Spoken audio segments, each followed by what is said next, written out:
The plane stopped moving. Not at the gate, not at the runway. Right there, halfway down the taxiway, with the engines humming low and impatient like an animal being forced to kneel. A few passengers lifted their heads at once. Someone pulled out an earbud. Somewhere in first class, a glass clinked against a tray table. Margaret Lewis felt the vibration fade through the floor before the announcement ever came. She noticed it the way people notice earthquakes before the sirens. Through the soles of her shoes. Through her spine, she did not look up. She was sitting in seat 34B, middle seat, economy shoulders, squared hands, folded loosely over a canvas bag that had seen better decades. The bag rested on her knees like a habit she had never unlearned. The zipper was broken. The fabric was frayed at the corners. It smelled faintly of old paper and lemon oil. The man to her left was asleep, mouth open, breath sour with airport beer. The woman to her right clutched a knitting bag needles, frozen mid-stitch eyes darting toward the aisle. "What's happening now?" the woman whispered. Not to Margaret. Not to anyone in particular. Just into the air. No one answered. The cabin lights flickered once. Not enough to panic, just enough to unsettle. Margaret closed her eyes. 15 minutes earlier, she had been standing in the narrow aisle of first class, her boarding pass glowing on her phone, the words "Seat 1." A crisp and undeniable. She had spoken softly. She always did. Years of boardrooms had taught her that volume was a currency often spent by people who had little else. "I believe you're in my seat." The man had not looked up at first. He had held a finger in the air, the universal sign for "wait your turn," while finishing a sentence on his tablet. When he finally did look at her, his gaze moved the way inspectors look at cracked luggage. Quick. Dismissive. Final. He smiled without warmth. "You sure about that?" Behind him, the leather seat gleamed under the cabin lights. Wide. Pristine. Ready for someone else's body. Margaret had nodded once. Calm. "Yes, sir." Linda Parker arrived seconds later, heels sharp against the floor posture, already tight with the pressure of a delayed departure. She took in the scene in one breath. The man's pressed blazer, his relaxed sprawl, Margaret's sensible coat, her flat shoes. Linda's eyes lingered a beat too long. "Ma'am," she said, voice practiced smooth, just firm enough to close a door. "We're going to need to get you seated so we can finish boarding." Margaret held up her phone. The screen lit Linda's face blue. 1A. First class, purchased weeks ago, confirmed. Linda did not deny it. That was the part that hurt later. Instead, she glanced at the clock above the galley. Doors closing soon.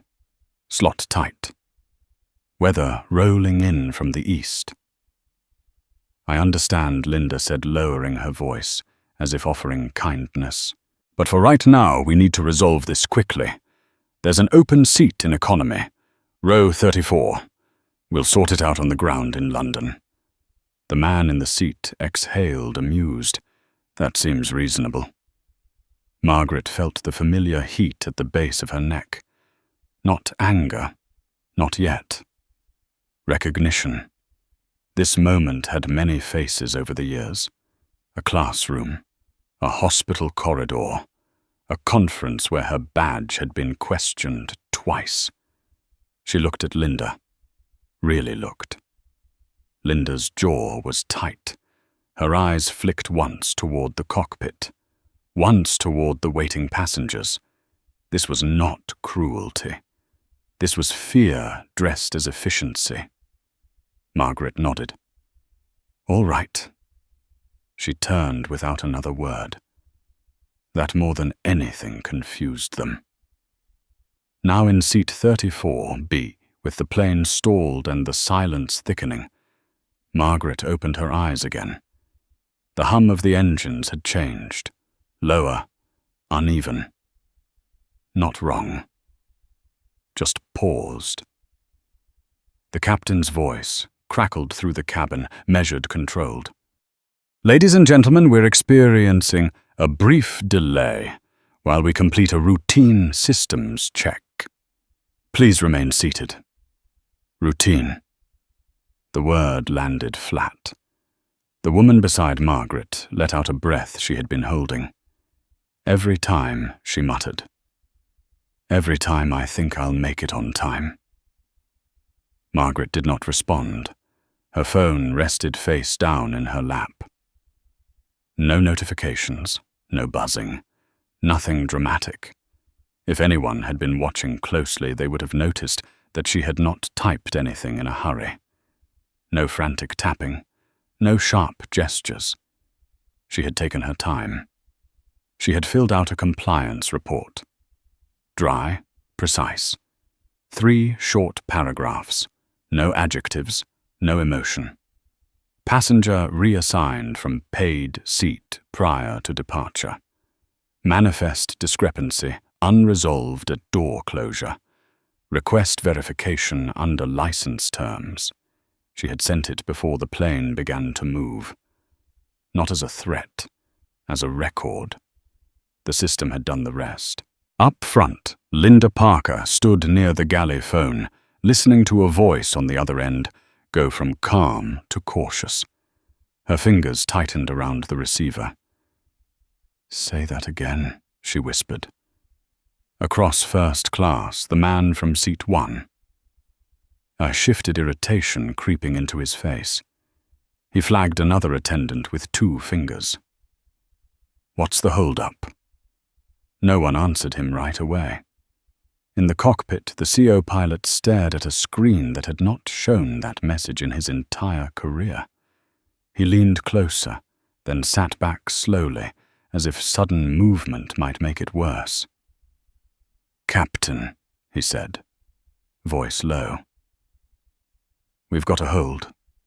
"A what kind of hold?" The co-pilot swallowed. "License verification."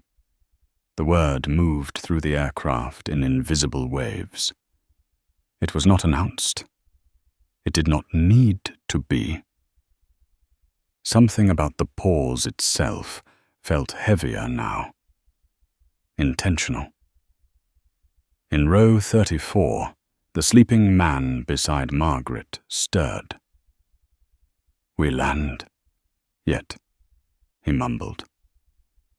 "No," the woman with the knitting said softly. "Something's wrong." Margaret adjusted the strap of her bag. Her pulse was steady.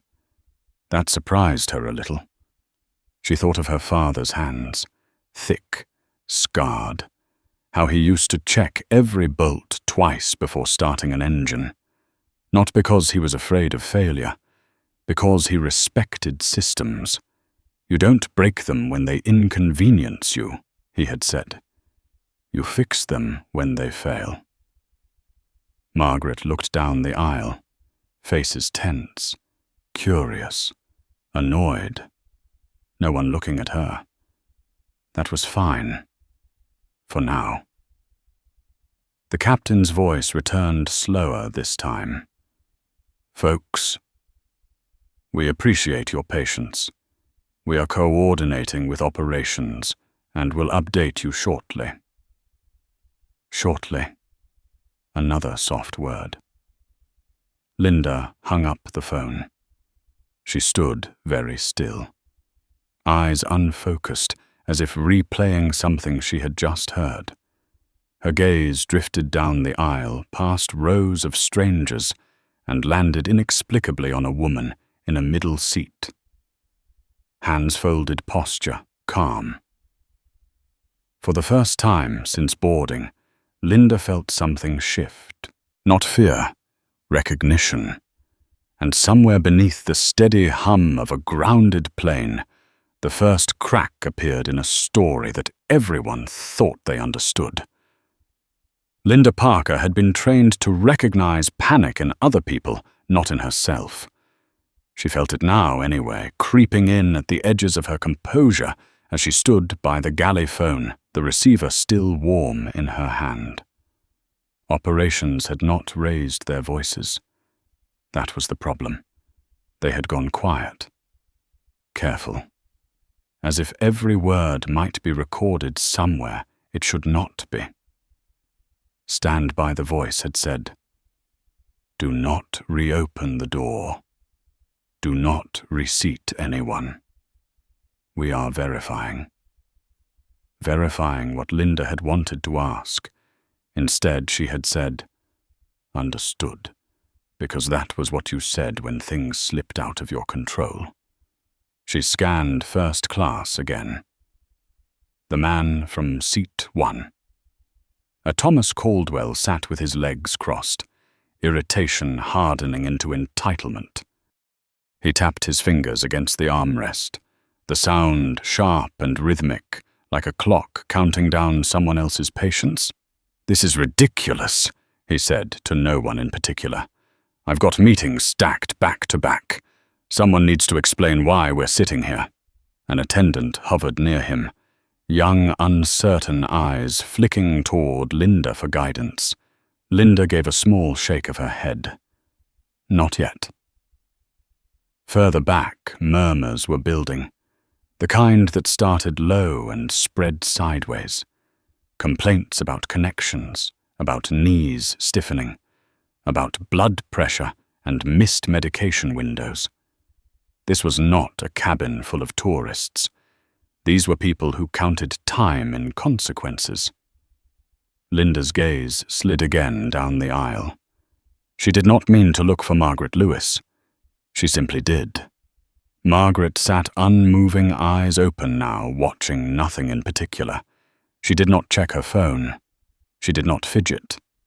Her calm was not passive. It was deliberate, like someone waiting for a verdict they already understood.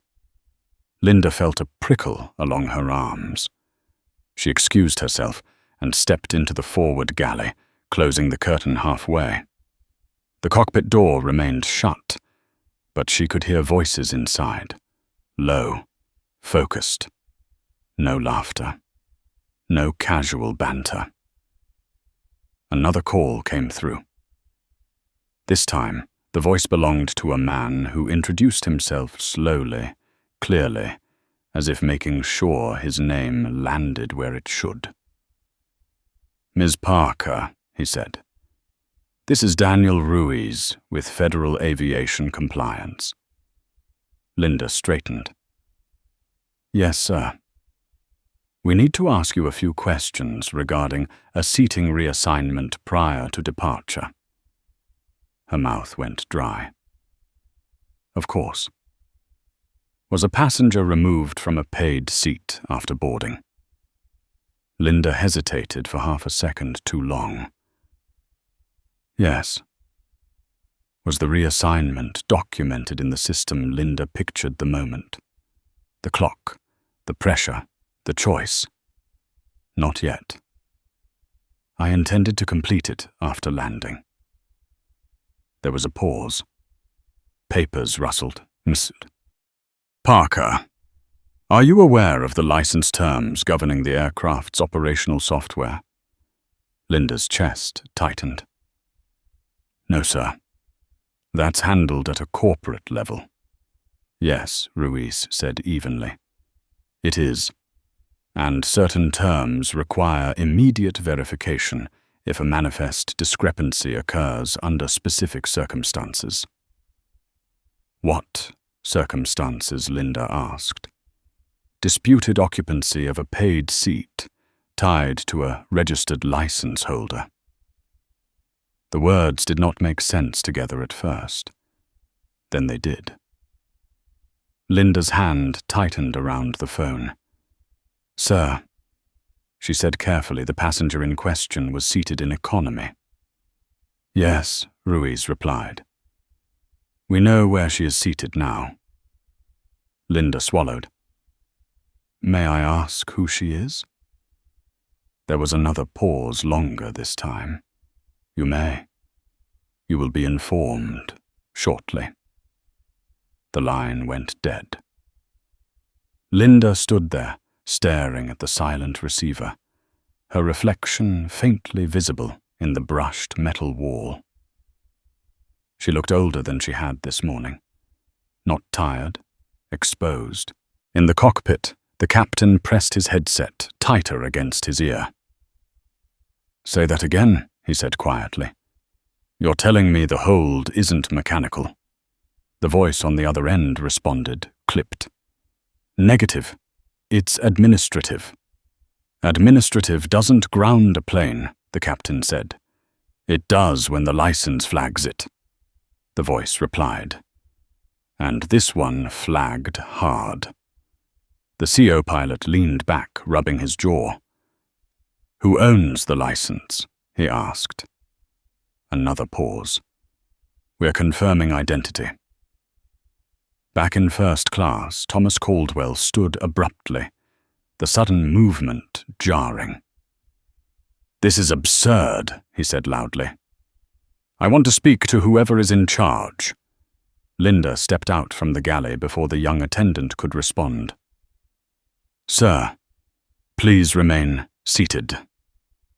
I will not. Thomas snapped. I paid for this seat. I paid for this flight. And I'm not going to sit here like a child while someone figures out their computer problem. Several passengers looked away. A few watched with interest. No one intervened. Linda met his gaze. We are working on it. Thomas laughed, short and sharp. Working on what? You moved the problem to the back. That should have solved it. The words landed heavier than he intended. Linda felt them hit her like a slap. She said nothing. She could not. In row 34, the woman with the knitting leaned closer to Margaret. You all right there? She asked. Margaret nodded. Yes. You don't look surprised, the woman said gently. Margaret considered that. I'm not, she said. The woman studied her face. You've seen this before. Margaret's mouth curved slightly. Not a smile. An acknowledgement. Enough times. A ripple moved through the cabin as two uniformed airline supervisors boarded from the jet bridge, followed by a man in a dark suit who did not look like airline staff. He moved with purpose, eyes already scanning, absorbing. Linda felt her pulse spike. The man approached her first. Linda Parker, he said. Not a question. Yes, I'm Daniel Ruiz, he said again, this time in person. We need to speak with the passenger who filed the compliance report. Linda turned slowly, her eyes traveling the length of the cabin until they reached row 34. Margaret Lewis looked up. Their eyes met. Something passed between them then. Not accusation, not triumph, understanding. The kind that arrives too late to stop what has already been set in motion. Ruiz followed Linda's gaze. He nodded once as if confirming a detail he had already known. Ms. Lewis, he called, voice carrying, but not loud. May we speak with you? The cabin fell into a hush so complete it felt artificial. Margaret stood smoothing the front of her coat. She did not rush. She did not hesitate. She stepped into the aisle with the careful balance of someone accustomed to narrow spaces and wider scrutiny. As she walked forward, whispers followed her, questions forming and dissolving, assumptions reshaping themselves in real time. Thomas Caldwell watched her approach, confusion flickering across his face, then annoyance. "What is this?" he demanded. "Why are you letting her up here?" Ruiz did not look at him. His attention remained on Margaret. "Ms. Lewis," he said, extending a hand. "Thank you for your patience." Margaret shook it. His grip was firm, professional, respectful. "Ms. Lewis," Ruiz continued, "can you confirm that you are the original registrant for the Aerolink operational license associated with this aircraft?" The words hung in the air, heavy with implication. Margaret nodded once. "Yes." A murmur rippled through the cabin. Thomas Caldwell's mouth opened, closed. "That's not possible," he said. She was sitting in economy. Margaret turned to him then. Her gaze was steady. Not cold, measured. "I was," she said, "after being moved." Ruiz glanced at Linda. Linda felt the weight of that look settle into her bones. "Ms. Parker," Ruiz said, "did you remove Ms. Lewis from her assigned seat?" Linda's voice wavered. "Yes," Ruiz nodded. "Thank you." Thomas stepped forward. "This is insane," he said. "Are you grounding a flight over a seat dispute?" Ruiz finally looked at him. His expression did not change. "No, sir. We are verifying compliance after a reported manifest discrepancy involving a license holder." Thomas scoffed. "She's playing games." Margaret spoke, then her voice calm but carrying. "I didn't file a complaint," she said. "I filed a report." Ruiz inclined his head. "There's a difference." Silence pressed in again, thicker now. Margaret stood there in the aisle between first class and the rest of the plane, her presence suddenly impossible to ignore. The calm she carried was no longer invisible. It was structural, like a pillar revealed after the walls around it cracked. And for the first time since the engines had gone quiet, everyone understood that the delay was not an accident. It was a consequence. Thomas Caldwell did not sit down.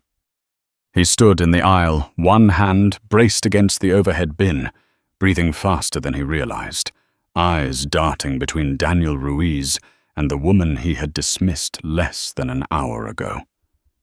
Around him, first class had gone unnaturally still. No clinking glasses, no murmured jokes. Even the hum of the air felt restrained. "This is a misunderstanding," Thomas said, forcing a smile that did not reach his eyes. "I fly this route all the time. There's always a mix-up with upgrades. It happens." Ruiz did not contradict him. He simply gestured gently toward the empty jump seat near the galley. "Sir, please take a seat while we complete our review." "I'm not the one being reviewed," Thomas snapped. Ruiz's tone remained even. "At the moment, everyone is." That landed. Not hard, but deep. Thomas hesitated, then sat his movements, stiff pride, bruised in small, invisible ways. He folded his arms, jaw tight. Margaret remained standing. She was aware of the eyes on her now, the recalibration happening in real time. She felt the weight of it in her shoulders, the familiar burden of becoming a symbol, when all she had done was insist on accuracy. Ruiz turned to her again.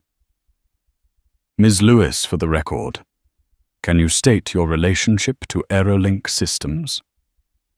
Margaret inhaled slowly. "I founded the company," she said. "I stepped back from day-to-day operations 5 years ago. The license structure hasn't changed. A low murmur rippled through the cabin, sharper this time. Someone whispered her name, mispronounced it, corrected themselves. Linda Parker stood frozen near the galley, hands clasped so tightly her knuckles had gone pale. She replayed the boarding moment again and again, searching for the point where she could have stopped this, the point where she should have. Ruiz glanced at his tablet. Our system flagged the report because the license holder was present on the aircraft, and the discrepancy occurred post-boarding. That triggers a compliance hold until identity and intent are verified. Thomas let out a humorless laugh. So you shut down a flight full of people because someone got their feelings hurt. Margaret turned toward him. Not sharply. Fully. My feelings weren't involved, she said. Your seat was. A few people shifted uncomfortably. The woman in seat 2. A leaned forward slightly, her phone still dark in her lap eyes, sharp observant. She had been watching since the beginning. Ruiz nodded. Ms. Lewis, did you request the aircraft be grounded? No, Margaret said. I submitted a report. And did you expect this outcome? Margaret paused. This time she did not answer immediately. I expected a review, she said. I expected questions. I did not expect silence. Ruiz looked at her for a moment longer than necessary, then turned toward the cockpit. Captain, we're going to need a few more minutes. The captain's voice came back through the open door, tight but controlled. Understood. Minutes stretched. Not dramatic. Heavy. Thomas shifted in his seat. Irritation curdling into something else. This is absurd, he muttered. I'm being treated like a criminal. No one responded. In row 34, the woman with the knitting clutched her needles, eyes wide. Is she important? She whispered to the man across the aisle. He shrugged. Looks like it. Margaret heard fragments as she stood there. Important. Founder. License. The words stacked themselves around her, building a version of her that felt both familiar and distant. She had never enjoyed this part. The moment when competence turned into spectacle. Ruiz's phone buzzed. He glanced at the screen, then stepped aside, lowering his voice. Margaret caught only pieces. Confirmed identity. Cross-checking passenger data. Secondary flag. He ended the call and returned, his expression changed, not alarmed. Focused. Ms. Lewis, he said, we need to ask you a few additional questions off the aircraft. A collective intake of breath swept through the cabin. Linda's head snapped up. Off the aircraft, she repeated. Yes, Ruiz said. This won't take long. Thomas's face lit with something like vindication. See? He said a little too loudly. I told you. Margaret met Ruiz's gaze. May I ask why Ruiz hesitated? Just enough to be human. There's a secondary matter we need to clarify. Margaret nodded. All right. As she followed Ruiz toward the door, the woman in seat 2A stood abruptly. Excuse me, she said, voice clear. Is it all right if I stretch my legs? Linda started to respond, then stopped. Yes, she said. Please remain near your seat. The woman smiled faintly and stayed where she was, eyes tracking Margaret's movement. The door opened. Cold air rushed in sharp with rain and fuel.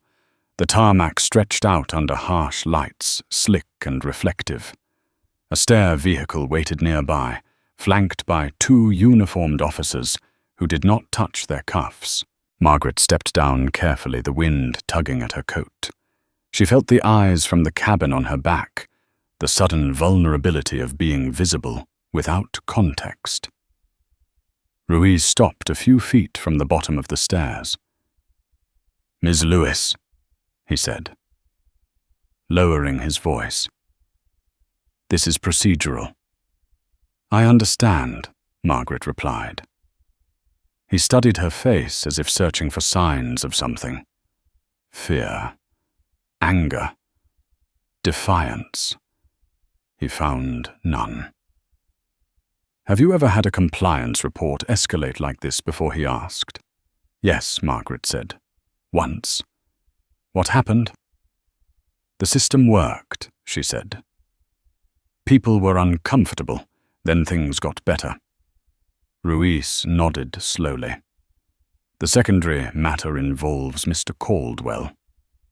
Margaret's brow furrowed slightly. "In what way?" "There's a pending financial inquiry tied to his corporate accounts," Ruiz said. "Nothing public, nothing that would prevent him from flying. But the timing of his travel raised questions once the hold triggered a deeper review." Margaret absorbed that. She did not look back at the plane. "That's not my concern." "I know," Ruiz said, "but it does contextualize the urgency." Behind them, another vehicle approached, this one unmarked. Quiet. Ruiz continued. "We're not accusing anyone of wrongdoing here. We're ensuring that no systems are compromised." Margaret met his eyes. "I didn't compromise anything." "I believe you," Ruiz said. That surprised her. She felt it register brief but sharp. From the open door of the plane, Thomas Caldwell's voice carried out strained. "Are we moving or not?" Ruiz turned slightly. "Sir, please remain seated." "This is unbelievable," Thomas said. "I want names. I want reports. I want to know why she's being treated like some kind of authority." Margaret looked back at him then, fully. For the first time, she allowed herself to see him not as an obstacle, but as a man unraveling. "I am an authority," she said quietly. "Not to boast, to correct." The words hung there clean and unadorned. Thomas laughed, but there was panic in it now, on what Margaret did not answer. Ruiz glanced between them, then back toward the plane. "We're going to resume boarding procedures once this review concludes," he announced. "Please remain calm." Margaret followed Ruiz toward the vehicle. As she did, Linda Parker stepped to the doorway, rain speckling her uniform. "Ms. Lewis," she called, voice trembling. "I'm sorry." Margaret paused. She turned. Linda's face was pale eyes, wet. The confidence she wore earlier stripped away. "I should have checked," Linda said. "I shouldn't have assumed." Margaret held her gaze. "You chose speed over accuracy," she said. "That happens. What matters is what you do next." Linda nodded, tears spilling freely now. Margaret turned back toward the tarmac. The wind cut colder here, the lights harsher. She wrapped her coat tighter, feeling the weight of the moment settle fully at last. Behind her, inside the plane, passengers whispered, recalculated, rewrote their understanding of the last hour. The woman in seat 2. A slipped her phone into her hand, without turning it on her thumb, hovering, waiting. The engines remained silent, and somewhere between the rain and the runway, The balance of power shifted again, not with a bang, but with a careful, irreversible click. The rain soaked through Margaret's coat before she noticed the cold. It came later, after the questions, after the quiet walk across the slick concrete, after the unmarked vehicle door closed with a muted thud that sounded final without being threatening. The heater hummed softly. The smell inside was neutral, clean, institutional. Daniel Ruiz sat across from her tablet, resting on his knee posture, careful, not aggressive, not deferential. The posture of someone trained to gather facts without inflaming them. "Ms. Lewis," he said, "this will stay narrow." Margaret nodded. "That's usually best." He allowed a small professional smile. "You submitted a compliance report from inside the aircraft." "Yes." "You understood that doing so could delay departure." "Yes." "You understood it could escalate." Margaret folded her hands in her lap. The canvas bag sat at her feet, scuffed and quiet. "I understood it would trigger a review. Escalation isn't mine to control." Ruiz tapped his screen once. "What was your intent?" She did not answer immediately. The pause was not strategic. It was honest. To document a discrepancy, she said finally. To make sure it didn't disappear. "Why would it disappear?" "Because it often does," Margaret said. "Especially when everyone is in a hurry." Ruiz leaned back slightly. The vehicle rocked as another gust of rain hit its side. "Do you believe the reassignment was discriminatory?" Margaret looked at him. "I believe it was convenient." Ruiz considered that. "Convenience can be a mask." "Yes," she said. "It can." Outside, the lights of the airport blurred into streaks of white and amber. Somewhere behind them, the aircraft waited engines, cooling passengers aging minute by minute in their seats. Ruiz glanced down at his tablet again. "We've confirmed your identity and license status. There's no question there." Margaret did not react. She had expected that. "There is." Ruiz continued a separate issue involving Mr. Caldwell. Margaret's gaze flicked up. "I assumed as much. He has pending inquiries tied to overseas transfers. Nothing that would have stopped him at the gate this morning. But once the system flagged a compliance hold, additional layers activated." "That's not my doing," Margaret said evenly. "I know," Ruiz replied.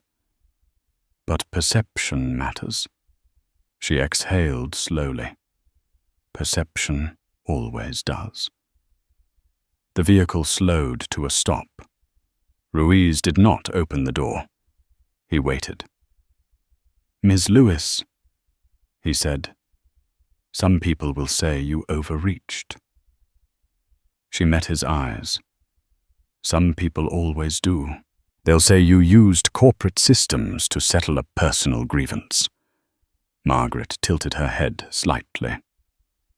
"If I had wanted to settle a personal grievance, I would have argued in the aisle." "I didn't." Ruiz nodded. "They'll say you grounded a flight full of innocent people." Margaret's voice softened. "The flight is grounded because a system designed to prevent errors did exactly what it was designed to do.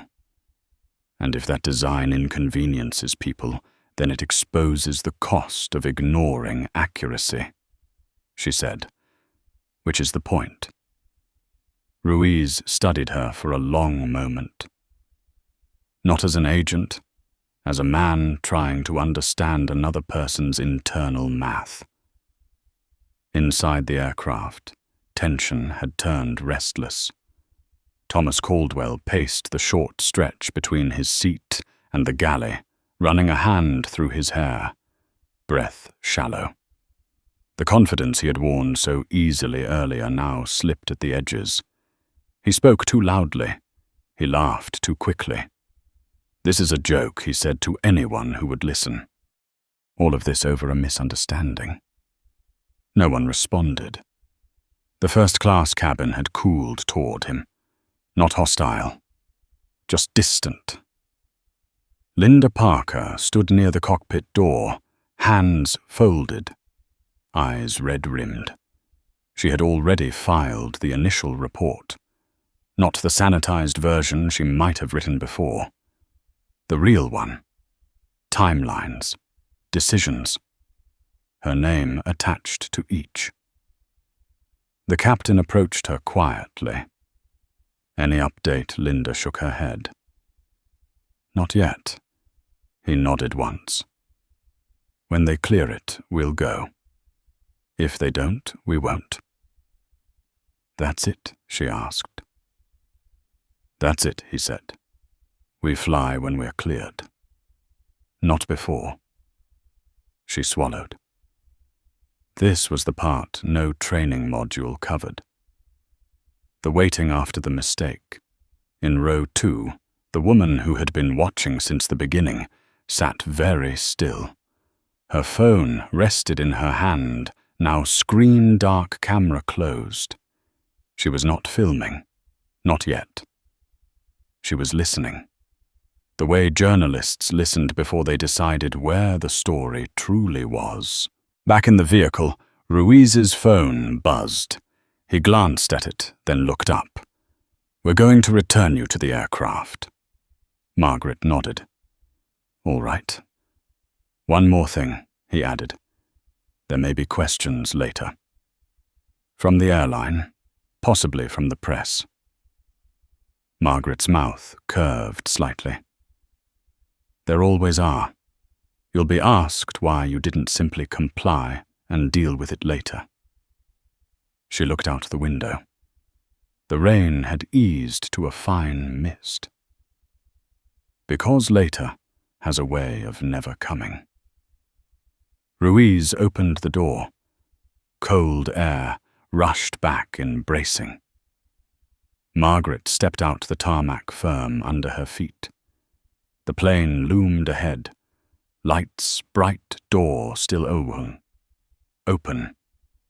As she climbed the stairs, she felt the shift before she saw it. The attention. The recalibrated silence. When she stepped back inside the cabin, felt different. Not welcoming. Aware. Ruiz addressed the crew briefly, his voice low but clear. Heads nodded. The captain listened, then turned back to his instruments. Margaret paused near the galley. Linda Parker stood there, shoulders squared but fragile. "Ms. Lewis," Linda said. "They told me what the hold was, what it meant." Margaret waited. "I want you to know," Linda continued, voice unsteady, "that I didn't mean to put you there. In the back. I thought I was keeping things moving." "I know," Margaret said. Linda blinked. "How?" "Because I've made that choice before," Margaret replied. "A long time ago, and I regretted it." Linda's breath hitched. "What happens now?" "That depends on what you do next," Margaret said. "Not today. Over time." Linda nodded, absorbing that like a sentence rather than a comfort. Margaret turned toward first class. Seat 1. A stood empty now, pristine again. The leather smooth, untouched. Thomas Caldwell hovered nearby, face-tight eyes sharp with something close to fear. "This isn't over," he said as she approached. "You can't just disrupt people's lives and walk away." Margaret stopped in the aisle. She looked at him with something like pity, but not quite. "I didn't disrupt anything," she said. I revealed it. You think that makes you right? He demanded. I think it makes the system visible, she replied, and that scares people who prefer it hidden. Ruiz's voice cut in calm and final. Mr. Caldwell, please remain seated. Thomas sank back into his chair, jaw clenched. Margaret sat in seat 1A. The fit was exact, familiar. She placed her bag at her feet, hands resting lightly on the armrests. The cabin lights brightened slightly. The hum of the air returned steadier now. The captain's voice came over the intercom, measured and firm. Ladies and gentlemen, thank you for your patience. We have resolved the compliance review and are preparing for departure. A collective exhale moved through the cabin. Margaret closed her eyes for a brief moment. Not in relief, in acknowledgement. The plane had not moved yet. The story had not finished unfolding. But something essential had locked into place. Not a victory. A correction. The aircraft did not push back right away. That was the first sign. Margaret felt it in the stillness, the way the cabin waited without being told to wait. Seat belts remained unfastened. Overhead bins stayed open. The practiced choreography of departure stalled in its opening step. Up front, the captain's door stayed closed.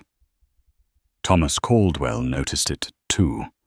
His fingers drummed against the armrest again, faster this time. He leaned toward the aisle, craning his neck, as if proximity could force motion. You said we were preparing, he muttered. Preparing doesn't mean sitting. No one answered him. Linda Parker stood near the galley eyes, fixed on the cockpit door posture, rigid with a kind of attention that bordered on penance. She had replayed the last hour so many times in her head that the sounds had started to blur together. The click of heels, the hum of the engines, the quiet certainty in Margaret Lewis's voice when she said, I filed a report. Not a complaint, a report. Linda had built her career on keeping things smooth, on preventing scenes, on choosing the option that left the fewest visible ripples. She was only now beginning to understand how much had gone unseen because of that. Margaret adjusted her seat slightly, testing the recline. It moved easily. Too easily. She sat upright again. Her phone rested in her palm, screen dark. She did not look at it. Across the aisle, a man in his 70s leaned toward his wife and whispered, This is going to be a story, isn't it? His wife pressed her lips together. It already is. In the cockpit, the captain listened as operations spoke again, their tone markedly different from before. Slower, more formal. Words like escalation and internal review threaded through the static. We have a secondary verification request, the voice said. It came in after the compliance hold cleared. The captain closed his eyes briefly. From whom? From the airline, the voice replied. Not federal. The co-pilot glanced over. What kind of verification personnel, the voice said. Crew decision-making under pressure. The captain exhaled through his nose. You're kidding. I wish I were.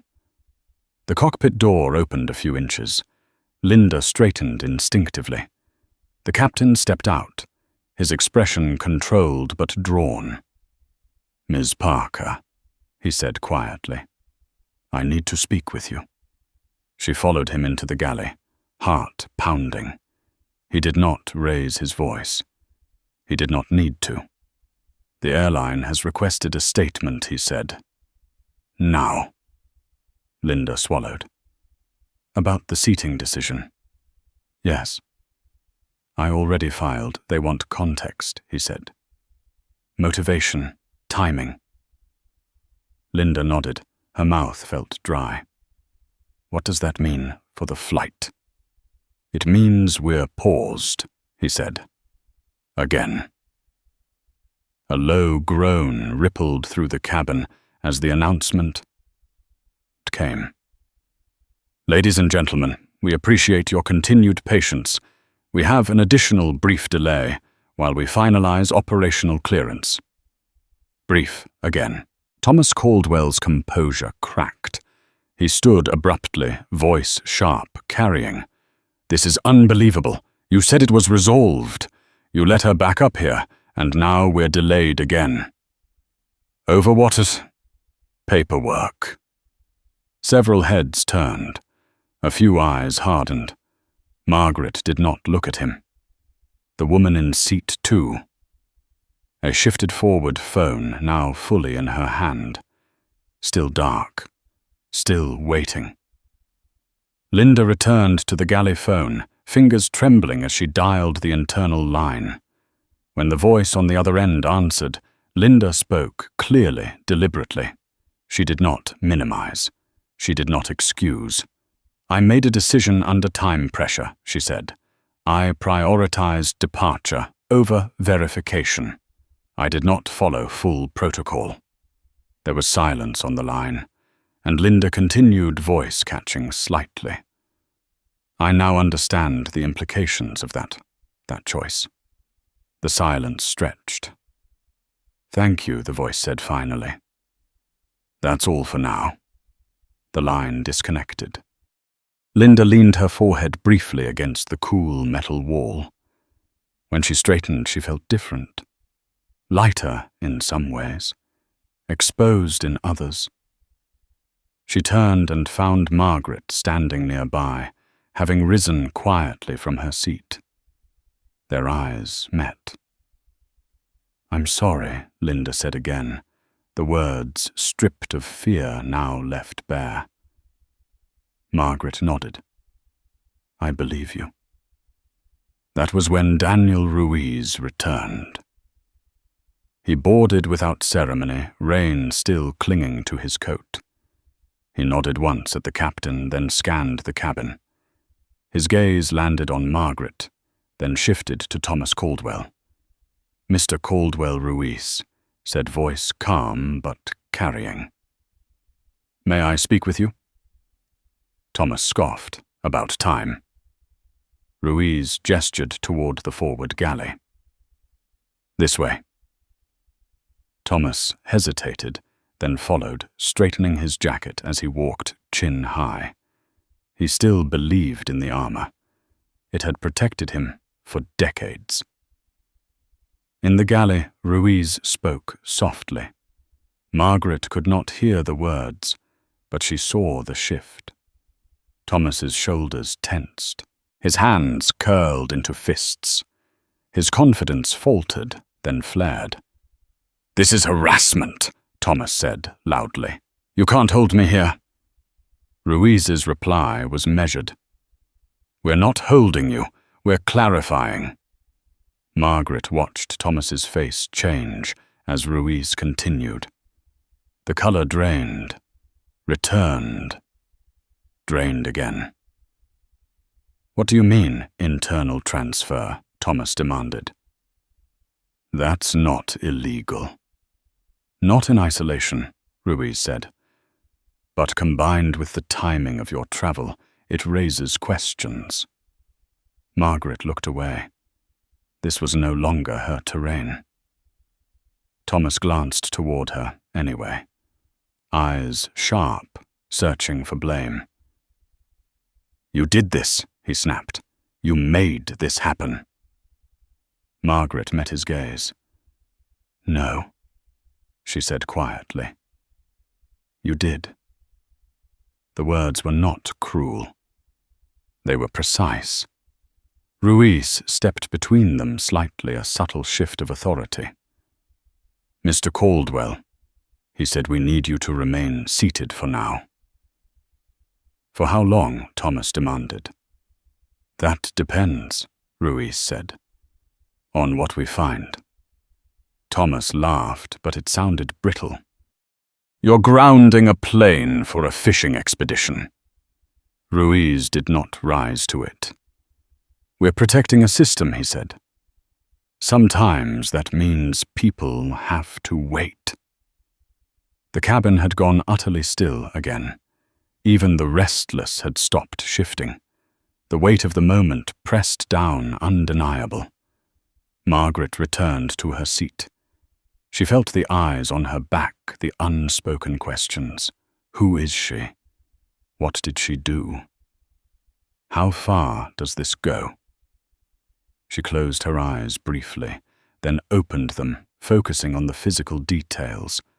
The faint scuff on the carpet near her feet, the seam in the leather armrest, the steady rhythm of her breath. This was the part that always came after. Not the confrontation, the aftermath, the reckoning that spread outward, touching people who had not asked to be involved. The captain's voice came over the intercom again, firmer now. Ladies and gentlemen, we appreciate your patience. We are coordinating with authorities and will update you shortly. Not brief this time, just honest. In row 2, the woman with the phone finally turned on her camera. Not pointed at Margaret. Not at Thomas. At the cabin itself. At the waiting. At the truth of the delay. She whispered almost to herself. People should see this part. Margaret noticed the small red light reflected in the window. She did not object. She did not react. She had learned long ago that once a story reached this stage, it no longer belonged to one person. Outside, the rain had stopped completely. The tarmac gleamed under the lights, clear and exposed. The plane remained still, held in place, not by force, but by process. And in that stillness, something irreversible settled in. Not resolution, not justice. Accountability. The call came through the cockpit speaker, without warning. Not an announcement, not a reassurance. A single sharp chime, followed by the captain's name, spoken carefully, as if whoever was on the other end knew exactly how much weight it carried. Captain Harris, this is corporate security. The captain did not respond right away. He exchanged a glance with his co-pilot, then pressed the switch. Go ahead. We're issuing a formal hold on departure, the voice said. This is no longer an operational delay. It's a personnel matter. The word personnel settled into the cockpit like dust. Clarify, the captain said. There are concerns regarding passenger conduct, potential misuse of corporate access, and a pattern of influence tied to prior incidents. We are coordinating with federal compliance. Do not move the aircraft. The line went quiet. The captain removed his headset slowly. He did not swear. He did not sigh. He simply sat there for a moment, hands resting flat on his thighs, feeling the gravity of a decision that was no longer his. Ladies and gentlemen, he said into the intercom, a moment later. Voice steady but stripped of warmth. We are under an extended hold. This will not be resolved immediately. We appreciate your continued patience. The word patience landed differently this time. A ripple moved through the cabin. Not anger. Not yet. Something closer to realization. This was no longer a delay caused by weather or maintenance. This was human. Margaret Lewis felt it before she heard it. The shift in tone, the subtle tightening of the air.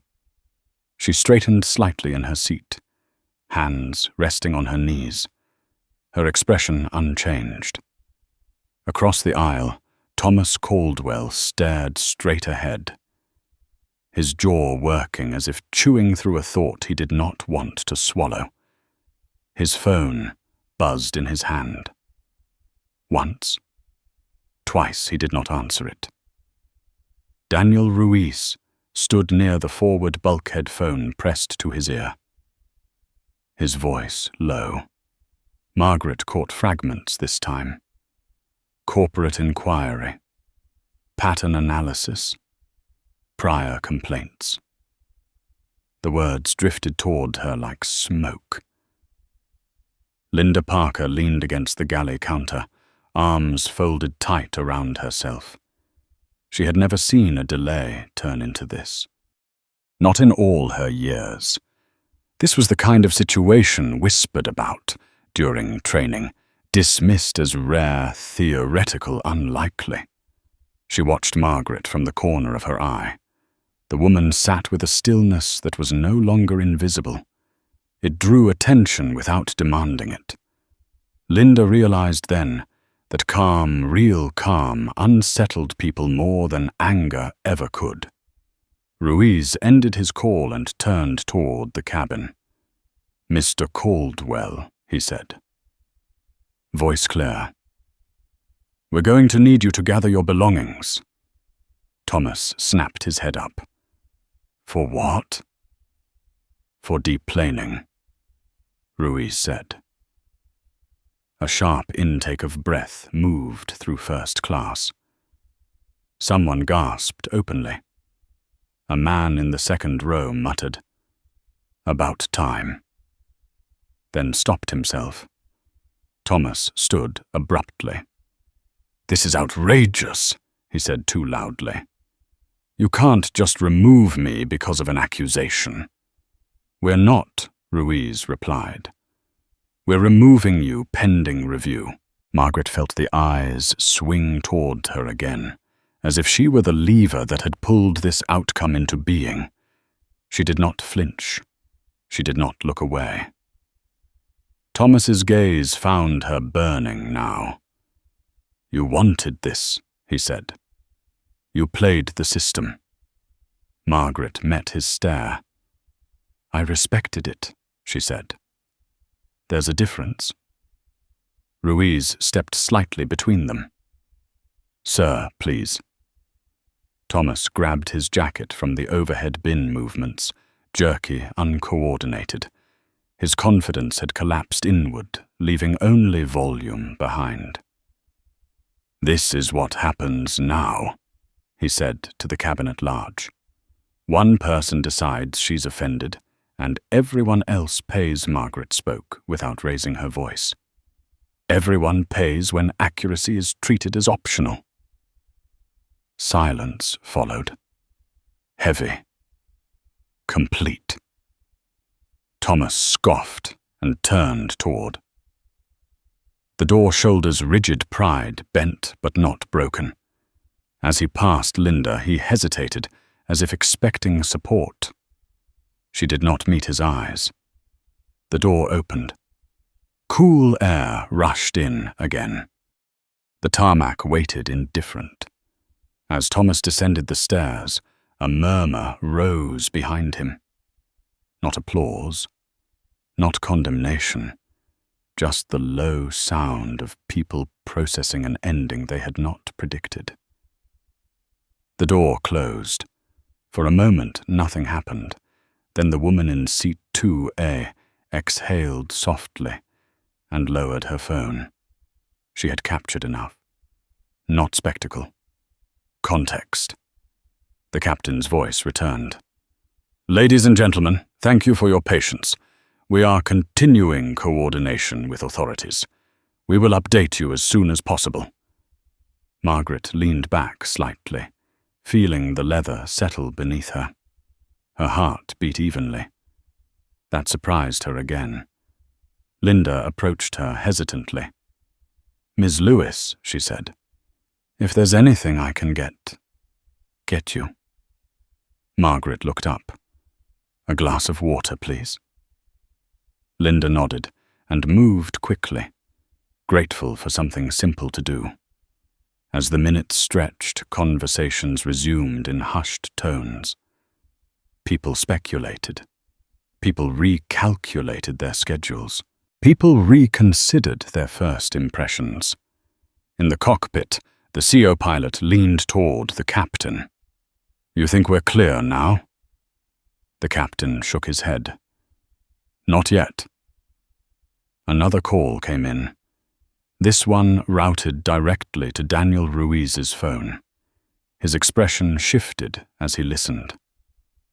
Focused. Sharp. He approached Margaret's seat again. "Ms. Lewis," he said quietly, "there's one more matter." Margaret looked at him. "Go on." "The airline's board has requested a formal statement from you," Ruiz said. "Not today, but soon." Margaret nodded. "They'll get her one." Ruiz hesitated. "They're concerned about precedent." Margaret's gaze did not waver. "Precedent exists whether we acknowledge it or not." He considered that, then nodded. "Fair enough." Linda returned with the water hands, steady now. "Here you go." Margaret accepted it. "Thank you." Linda lingered. "I wanted to say," she began, then stopped. She tried again. "I don't know what happens to me after this, but I know I'll do it differently next time." Margaret met her eyes. "That's all anyone can ask." The cabin lights dimmed slightly, an automatic adjustment that felt symbolic, even if it wasn't. The engines remained silent. Outside, a vehicle pulled away from the aircraft, carrying Thomas Caldwell toward a different set of questions, a different waiting room. Inside, the balance had shifted again. Not toward triumph, toward clarity. Margaret closed her eyes briefly, listening to the soft murmur of the cabin, the rustle of coats, the distant voices of crew coordinating something larger than a flight plan. This was no longer about a seat. It never had been. It was about whether systems were strong enough to withstand the people who believed they were above them. And for the first time in a long while, Margaret allowed herself to believe that this one might be. The first cheer did not come from first class. It came from the back. A single clap, sharp and tentative, echoed once against the cabin walls, before stopping as if the person who made it suddenly realized where they were. No one joined in. Not yet. The sound lingered anyway, awkward and exposed. Margaret Lewis opened her eyes. She had not noticed when she had closed them. Fatigue had crept in quietly, the kind that arrived after long restraint rather than exertion. She straightened in her seat, fingers curling lightly around the edge of the armrest, grounding herself in the texture of leather and seam. Across the aisle, a man in his late 70s leaned toward his wife and whispered, "I've never seen that happen before." His wife nodded. "Me neither." Daniel Ruiz stood near the bulkhead phone, pressed to his ear. Again, his body angled away from the cabin, but not disconnected from it. His tone had shifted. Less procedural, more cautious. "Yes," he said. "I understand." "That's correct." A pause. "No, she didn't initiate removal. The system did." Another pause. "Yes, I'll relay that." He lowered the phone and took a breath, as if preparing himself for the next sentence, before speaking it aloud. Linda Parker hovered near the galley eyes, tracking every movement, every micro-expression in the cabin. She noticed how people looked at Margaret now, not with curiosity, with recalibration. Respect came later. First came reassessment. The captain emerged from the cockpit again, shoulders set, his expression resolute. He did not smile. He did not apologize. He simply stood where everyone could see him. "Ladies and gentlemen," he said, voice steady, "thank you for your continued patience. We have completed the required personnel actions and compliance verification. We are awaiting final clearance from operations. I know this has been an unusual delay." Unusual was an understatement. Everyone knew it. "We'll keep you informed," he finished and returned to the cockpit.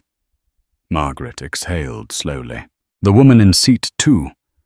They turned fully now, eyes meeting Margaret's for the first time since boarding. There was no smile, just a nod. Acknowledgement. The kind exchanged between people who recognized gravity when they saw it. Margaret nodded back. Minutes passed. Not empty minutes. Heavy ones, filled with internal math. If this happens, then what follows? If that happens, what does it cost? Margaret's phone vibrated once in her hand. She looked down. A message from a number she had memorized decades ago but rarely used anymore.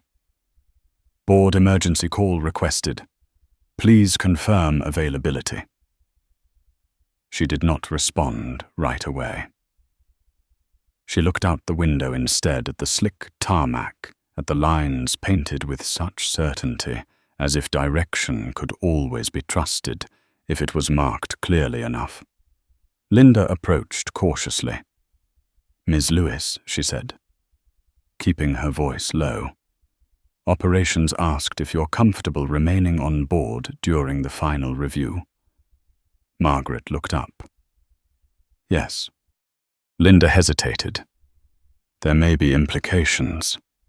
Margaret met her eyes. "There already are." Linda nodded and stepped back. Across the aisle, a middle-aged man leaned toward Margaret. "Excuse me," he said, polite but earnest. "I just wanted to say thank you." Margaret tilted her head. "For what?" "For not letting it slide," he said. "I've spent my whole career watching people with louder voices get their way. It matters when someone doesn't." Margaret considered him. "It matters more when systems support it," she replied. He smiled faintly. "That too." Daniel Ruiz approached again this time, without the phone. His posture had changed. Less guard. More gravity. "Ms. Lewis," he said quietly. "Corporate security has concluded their initial assessment." And Margaret asked, "They're recommending an internal audit of passenger handling protocols," Ruiz said, "specifically regarding discretionary authority under time pressure." Margaret nodded. "That's overdue." "They've also noted," Ruiz continued, choosing his words carefully, "that your report followed policy exactly." Margaret felt a tightness in her chest, ease slightly. Not relief. Confirmation. Ruiz hesitated. "There will be scrutiny." "There always is," she said. "Yes," Ruiz agreed, "but there will also be documentation." Margaret smiled faintly. "That's the part that lasts." Ruiz inclined his head, a gesture of respect that did not need witnesses. In the cockpit, the CO pilot's screen flickered, then settled. He leaned forward, eyes scanning, then looked at the captain. "We've got clearance pending one final confirmation." The captain nodded. "From where operations," the CO pilot said. "And legal." The word legal rippled outward, invisible but felt. Margaret's phone vibrated again. This time she answered. "Yes," she said quietly. The voice on the other end was familiar, measured, tired. "Margaret, it said we need to talk." "I know," she replied. "You're aware of the optics," the voice continued. "I am," Margaret said. "I was there." A pause. "You filed the report yourself?" "Yes. Why not let someone else handle it?" Margaret closed her eyes briefly. "Because I was there." Silence stretched across the line. "We'll convene as soon as you land," the voice said finally. "If I land," Margaret corrected gently. A breath. Fair point. She ended the call and set the phone face down. The woman in seat 2A leaned toward her again. "You okay?" she asked softly. Margaret met her gaze. "I will be." The woman nodded, satisfied, and leaned back. A murmur moved through the cabin as the engines began their low preparatory whine. Not full power, just enough to signal intention. The captain's voice returned. "Ladies and gentlemen, we have received final clearance. We will be departing shortly." This time, the exhale that followed was collective. Seatbelts clicked. Bags were stowed. Ritual resumed. As the plane began to roll slowly, at first, Margaret felt the movement like a decision being carried out rather than a machine in motion. Linda Parker walked past her seat one last time before taking her jump seat. She paused just a second and said, "I won't forget this." Margaret nodded. "Good." The woman in seat 2A powered down her phone. The red light disappeared. As the plane turned toward the runway, Margaret looked straight ahead. She did not savor the moment. She did not shrink from it either. She thought of the people watching from their seats, recalculating their understanding of how power moved, how quietly it could be corrected when the right levers were pulled. The engines roared. The ground fell away. And as the city lights dropped beneath them, Margaret Lewis understood that whatever waited for her on the other side of the ocean, it would not be smaller than what she had just left behind. This flight was only the beginning. The plane leveled off into the dark, the seatbelt sign chiming softly, as if afraid to disturb what had just happened. Margaret Lewis rested her head against the window for a moment, feeling the steady pressure of altitude settle into her body. The cabin had changed again, not relaxed, not celebratory, thoughtful. People spoke in lower voices now, as if aware that something larger than a delay had passed through them. Linda Parker remained strapped into her jump seat, hands folded, eyes forward. She had not closed them once since takeoff. Her mind replayed the sequence with painful clarity. The glance at the clock, the choice to move the woman instead of stopping the process. The way speed had felt like professionalism until it didn't. Across the aisle, the empty space where Thomas Caldwell had sat felt louder than his presence ever had.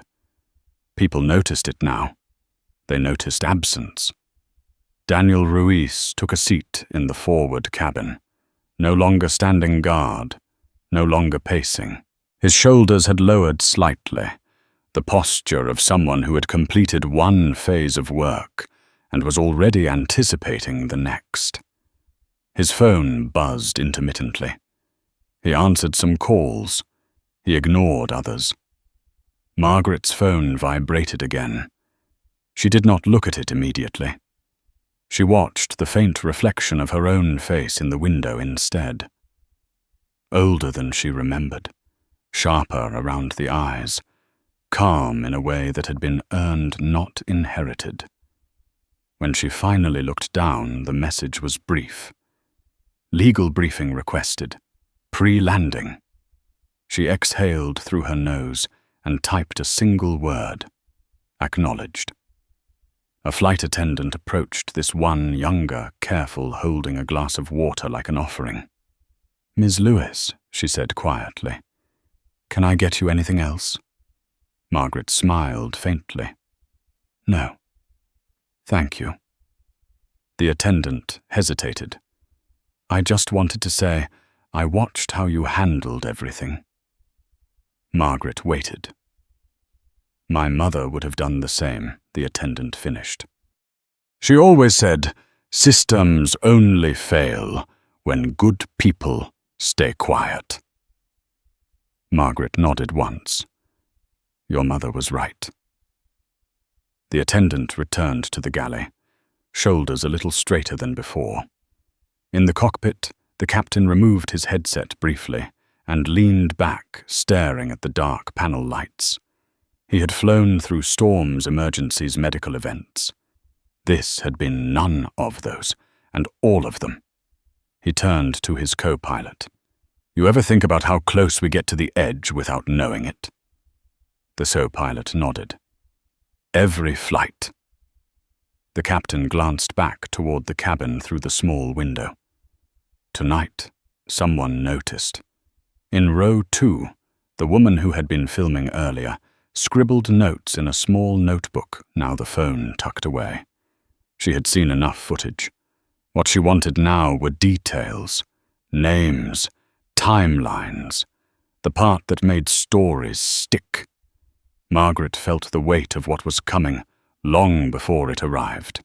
When Daniel Ruiz approached her seat again, it was with less formality and more intent.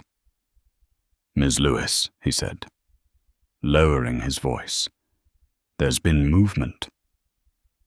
"Of course there has," Margaret replied. "The airline's legal team is coordinating with your company's counsel," Ruiz said. "They're concerned about exposure, not just from today." Margaret turned to him. "Go on." "There are prior complaints tied to similar discretionary decisions," Ruiz said. "They were resolved quietly, logged, buried." Margaret's jaw tightened almost imperceptibly. "Patterns," she said. "Yes," Ruiz agreed. "And patterns don't stay quiet once they surface." She nodded. "They shouldn't." Ruiz hesitated. "There's also internal interest. From your board." Margaret closed her eyes briefly, then opened them. "I expected that. They'll want to know why you acted personally," Ruiz said. "Why you didn't delegate." Margaret looked at him. "Because delegation creates distance, and distance is where truth gets lost." Ruiz studied her. "That answer won't satisfy everyone." "No," she said. "But it's the correct one." He nodded, accepting that. "I thought you should know." "Thank you," Margaret said, and she meant it. As Ruiz walked away, Linda Parker unbuckled her harness and stood smoothing her uniform before approaching Margaret's seat. She moved slowly, as if each step required permission. "Ms. Lewis," Linda said, "I wanted to tell you something before we land." Margaret looked up. "I've already been pulled from my next 2 flights," Linda continued. "Pending review." Margaret did not react. "I don't know what that means, long term," Linda said. "But I know I deserved it." Margaret studied her face. The fear was still there, but so was resolve. "Reviews aren't punishments," Margaret said. "They're mirrors." Linda swallowed. "I'm not sure I like what I'll see." Margaret's voice softened. Most of us don't. That's why we need them. Linda nodded, eyes wet, then stepped back. The cabin lights dimmed further as the flight settled into its rhythm. Trays were distributed, meals unwrapped. Silverware clinked. Life resumed around the disruption, as it always did. Margaret pushed her food aside, untouched. Her phone vibrated again. This time it was a call. She answered. "Margaret," the voice said. Firm. Familiar. "We have a situation." "Define situation," Margaret replied. "Media inquiries are already forming." The voice continued. "There are rumors, not details yet, but questions." Margaret looked out at the dark sky. There always are. "The board wants a statement," the voice said. "Preemptive, controlled." Margaret considered that. "No." A pause. No statement until facts are complete," she said. "And until everyone involved has spoken." "That's not how this works," the voice said carefully. Margaret's tone sharpened. "It is if we want credibility." Silence followed. Finally, the voice sighed. "You haven't changed." Margaret smiled faintly. "I hope not." She ended the call. Across the cabin, conversations had quieted again. People dozed. People stared at seatbacks, lost in thought. The collective energy had shifted from reaction to anticipation. Margaret rested her hands on the armrests and felt the steady hum of flight beneath her. She thought of the years she had spent building systems meant to be invisible, efficient, fair. She had never expected one of them to look back at her like this. She closed her eyes again, but this time, not from fatigue, from clarity. Whatever waited on the other side of the ocean would not be resolved with a single meeting or a carefully worded memo. It would require choices, public ones, uncomfortable ones. And she was ready. Outside the window, the stars stretched endlessly, indifferent to hierarchy, to titles, to assumptions. Inside the cabin, something quieter, but more enduring had taken root. The understanding that order was not automatic. It had to be insisted upon. The first headline appeared before the sun rose over the Atlantic. Margaret Lewis saw it not on her phone, but reflected faintly in the window as the man across the aisle scrolled his screen, lighting his face in pale blue. His brow furrowed. He read it twice, then a third time, slower. "Is that about us?" his wife whispered. He didn't answer right away. "I think so." Margaret turned her gaze back to the glass, watching the darkness thin into a grey-blue wash. She did not need to read the words to know their shape. Delay, incident, investigation, a woman, a seat. Power misused or power revealed. The verbs would be doing most of the work. Her phone vibrated again, more insistently this time.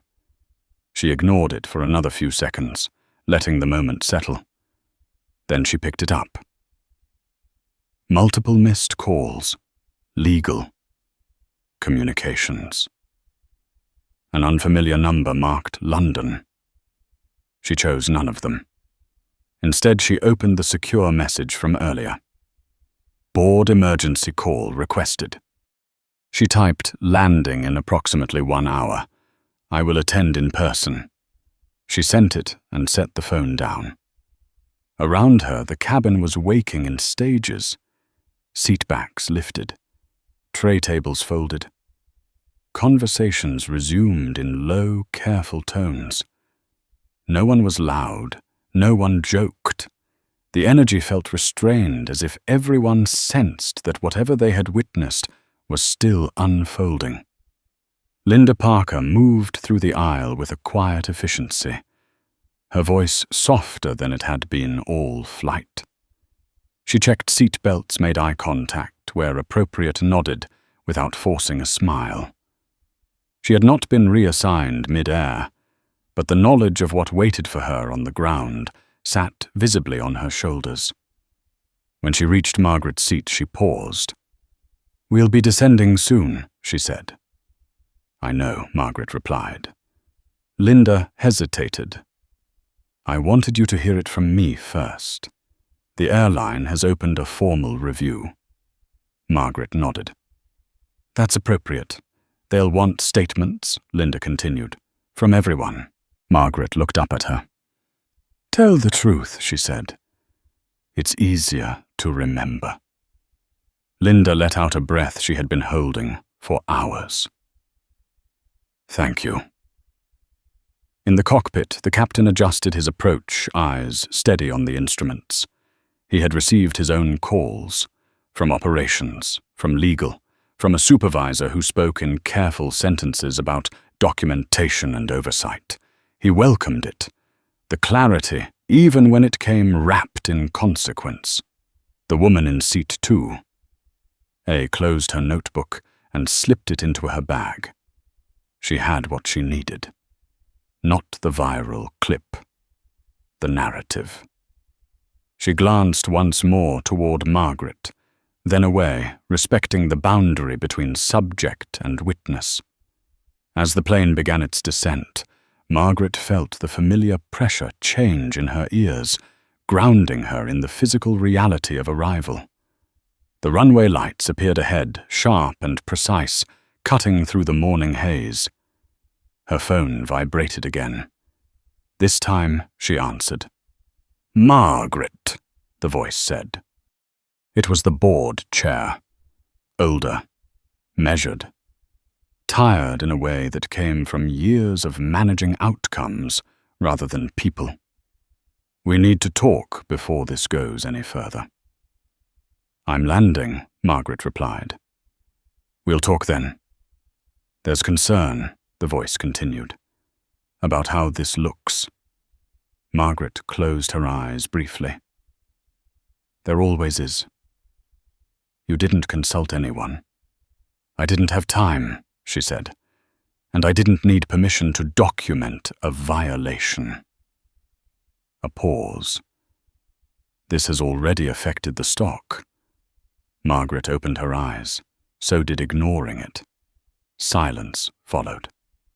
Then quietly, "We'll convene as soon as you arrive." "Yes," Margaret said. "We will." She ended the call. The wheels touched down with a solid thump that rippled through the cabin. Applause did not follow. This was not that kind of landing. As the plane taxied, phones came out again. Notifications multiplied. Messages were sent. The story was no longer contained within the aluminum shell of the aircraft. It had slipped out into the world, where context often traveled slower than judgment. Margaret remained seated as the seatbelt sign chimed off. She did not rush to stand. She gathered her bag, calmly checking the broken zipper, the familiar weight. Linda made one last pass through the cabin, then took her position by the door. Her face was composed, but her eyes held a quiet resolve.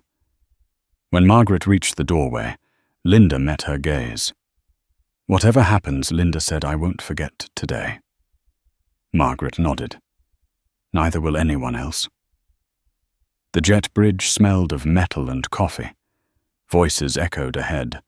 A small cluster of people waited near the gate, some with badges, some with phones, some pretending to be there for unrelated reasons. Daniel Ruiz stood off to the side, speaking with another agent. He caught Margaret's eye and inclined his head slightly. No words, no need. As Margaret stepped into the terminal, the noise swelled. Announcements, footsteps, rolling bags. Life continuing, indifferent to individual reckonings. A man with a press badge spotted her and raised his phone. Margaret did not stop. She did not shield her face. She walked forward, posture straight, eyes ahead. A woman's voice called out, "Ms. Lewis, can you comment on the delay?" Margaret paused. Just long enough. "I will," she said, turning slightly when the review is complete. Then she continued walking. Her driver was waiting near the curb, expression neutral but alert. He opened the door without comment. As the car pulled away, Margaret allowed herself a long breath. Not relief. Readiness. The city slid past the window, grey and damp morning beginning its slow claim. She checked her phone again. New messages, new requests, new expectations. She ignored most of them. Instead, she opened a note and typed a single sentence. Accuracy is not optional. She saved it.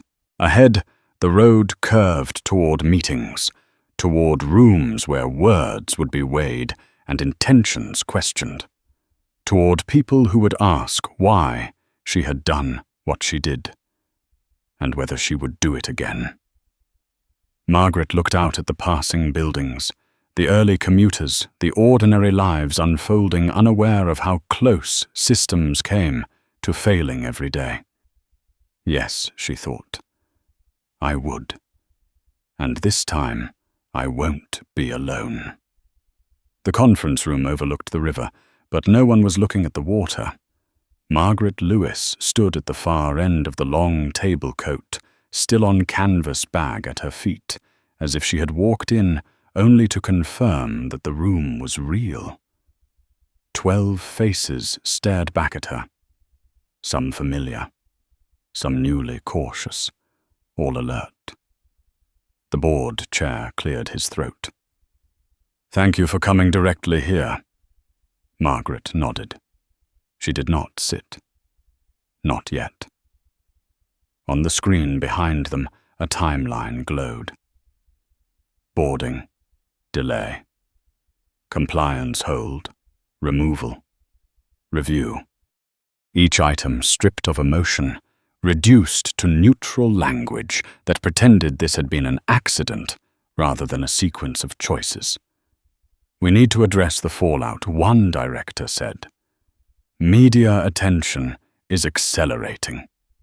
Regulators are watching." Margaret finally took a seat, folding her coat neatly over the back of the chair. "They should," she said. A murmur moved around the table. The chair raised a hand. "Margaret, no one here is questioning your credentials. Then let's not waste time pretending that's the issue," she replied. Another director leaned forward. "You acted unilaterally." "I acted accurately," Margaret said. "The system did the rest." "You understand how this looks," the chair said. "A founder using corporate infrastructure while personally involved." Margaret met his gaze. "I understand how it looks when infrastructure is ignored." Silence followed. Not comfortable. Necessary. She continued, her voice steady, carrying without force. "The report was filed because a protocol was violated. Not because I was offended. Not because I wanted leverage. Because accuracy matters, especially when it's inconvenient." A man at the far end shifted. "The airline is reviewing crew conduct, as they should," Margaret said. "So should we." The chair frowned slightly. Meaning we review how often speed is rewarded over correctness," Margaret said. "How often quiet decisions bury risk until it surfaces publicly." Another director glanced at the timeline. The passenger removed from the aircraft is under investigation. That's significant. It is, Margaret agreed. But it's not the point. And what is the point? Someone asked. Margaret leaned forward slightly, hands flat on the table. That systems only protect people when people choose to use them. Not selectively, not conveniently. The room stilled. The chair sighed. There will be calls for your resignation. Margaret nodded once. There always are. And the chair pressed. And I won't offer it, she said. Calm. Final. A beat passed, then another. We can't ignore shareholder reaction, a director said. I'm not asking you to, Margaret replied. I'm asking you to explain the truth. And if the truth is unpopular, then it's still the truth, she said. Outside, the river moved on indifferent. Hours later, Margaret stood alone in the hallway as the meeting adjourned. Decisions had been deferred, statements drafted and redrafted, the future left deliberately vague. Daniel Ruiz waited near the elevator. They're going to audit, he said. They should, Margaret replied. They're also going to document this as precedent. She nodded. Good.